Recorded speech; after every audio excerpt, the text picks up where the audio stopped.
சுய சிந்தனை. சுய சிந்தனை அதுக்கு உண்டா? கிடையாது.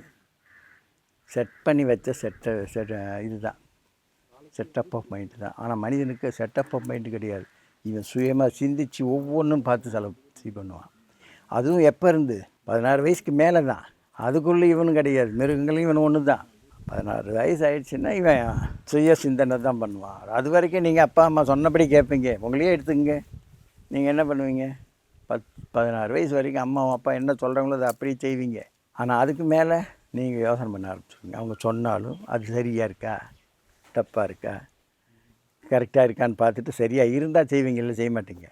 உங்கள் லைஃப்பில் இப்படி தான் இருக்கீங்க. இல்லை பாருங்கள் வேணா, அதை சுய சிந்தனை அப்படிங்கிறது. கோயில் கதவை சாத்துன்றாங்களே, ஏன் சாத்துறாங்க? அந்த தெருவுலேயே இவனே அந்த கோயில் கட்டி கொடுத்துருந்தா கூட சரி தான், செத்துட்டான்னா கோயில் கதவை சாத்திவிடுவாங்க. ஏன்? தீட்டாகி செத்துப்பிட்டான்னு.